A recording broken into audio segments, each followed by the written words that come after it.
All right, let's dive right into this explainer. Imagine waking up inside your all-time favorite video game. Sounds awesome, right? But hold on, you're not the beloved overpowered hero. No, instead, you wake up as Ed Roth Taylor, the universally despised, expelled noble villain. Today, we're tracking a complete survival story, looking at how a character who was originally meant to be just a minor stepping stone radically rewrites a massive fantasy world basically just by trying not to starve to death.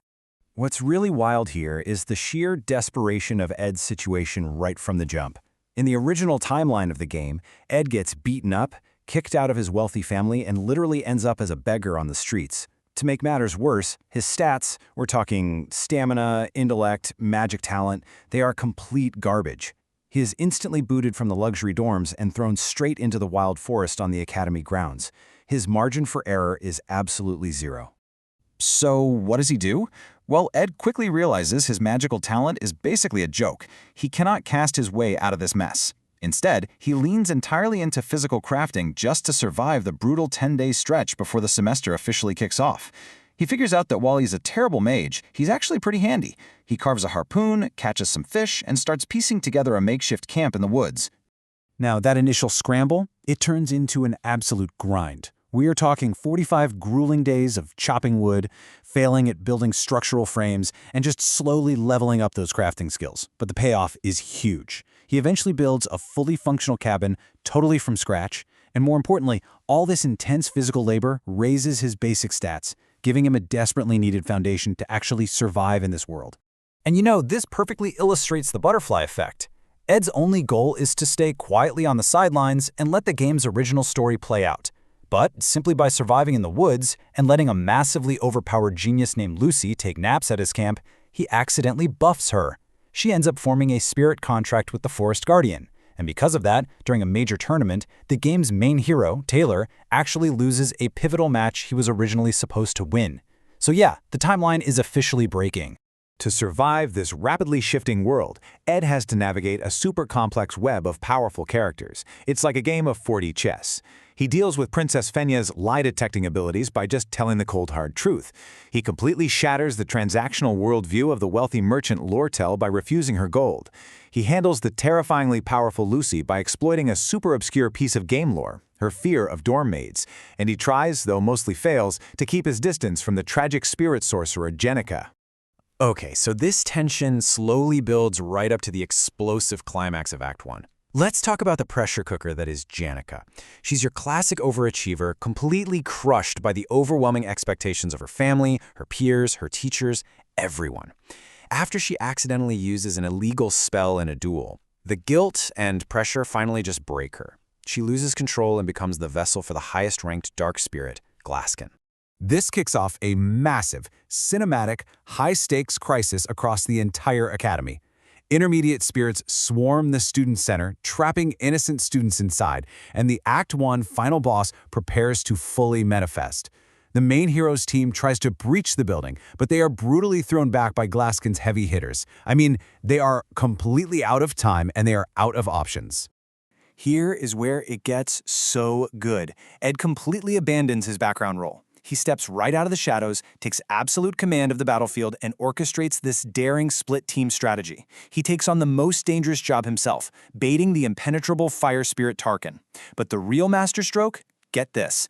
Ed runs to the roof, wakes up a sleeping Lucy with a piece of beef jerky, and literally tosses her directly at the enemy to shatter its indestructible shields. It is absolute tactical perfection. When the dust settles and the spirits are finally defeated, Ed finds a broken, bruised Jenica hiding inside a chest in the wreckage. Now, she's expecting anger, right? Or at least disappointment. But instead, Ed just sits with her and offers simple, non-judgmental comfort. He genuinely recognizes how hard she pushed herself just to meet everyone else's expectations. And his quiet empathy, that finally breaks through the massive pressure she's been carrying, saving her character from a really dark fate. And there is a massive payoff for stepping up and surviving that Act 1 finale. Ed's stats absolutely surge. He hits level 10, which unlocks a huge milestone, the ability to form spirit contracts. He pairs up with a highly efficient, surprisingly formal little fire spirit named Mug. This permanently solves his campfire problems out in the woods and gives him a very serious boost in power. Act 2, The Awfulest Hall Rebellion. Right out of the gate, Act 2 ramps up the tension. Lortel engineers a violent student protest to seize control of the super-luxurious Ophelis Hall, and the story goes completely off the rails again. The original insider who was meant to stall the hero's team gets knocked out early.